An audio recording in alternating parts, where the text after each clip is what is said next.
Hello, কেমন আছো? কে আপনি? কেমন আছো? আপনি আসলে কে বলবেন প্লিজ? আমাকে চিনতে পারছো না? এত তাড়াতাড়ি ভুলে গেছো? আচ্ছা, আপনি কে? আপনার মতো মানুষকে মনে রেখে কি লাভ? বাহ, ভালো। কিছু কি বলার জন্য মেসেজ দিয়েছেন? কেমন আছো?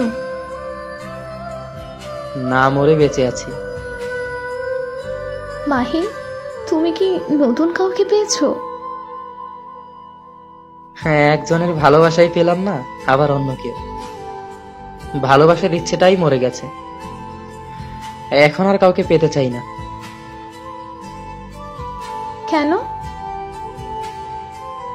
সেটা আপনাকে বলতে পারবো না। আচ্ছা, কাজের কথায় আসি। আমাকে এতদিন পর হঠাৎ মনে পড়ার কারণ? না, এমনি। আচ্ছা, একটা কথা বলি, কিছু মনে করবে না তো? বলতে পারেন। তুমি কি এখনো আমার কথা ভাবো?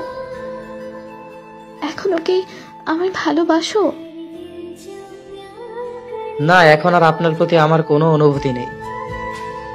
এখন আর আপনাকে ভালোবাসি না। এখন আর আপনার কথা মনে পড়ে না।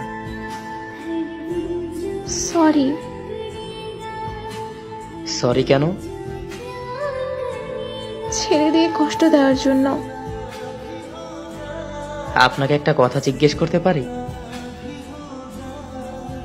বলো। আচ্ছা, আমি কি দোষ করেছিলাম যে আমাকে ছেড়ে অন্য একজনের হাত ধরে চলে গেলেন? আমার কি অপরাধ ছিল? আমি আপনাকে পাগলের মতো ভালোবাসতাম, আপনার সব কথা শুনতাম। তাহলে কেন এত কষ্ট দিলেন? নাকি প্রমাণ করলেন সত্যিকারের ভালোবাসলে কষ্ট পেতে হয়? কিছুক্ষণ আগে না বললে আমাকে আর ভালোবাসো না? এসব বাদ দিন। আমার মনের ভিতরে লুকানো হাহাকারের কথাগুলো বলতে চাই না। আমি দোয়া করি আপনি ভালো থাকুন। আচ্ছা, এখন যদি আমি তোমার জীবনে ফিরে আসতে চাই তাহলে কি করবে? আপনি আমাকে পেয়েও হারিয়েছেন, আপনি আমাকে ঠকিয়েছেন। তার মানে এই নয় যে আমি বোকা ছিলাম।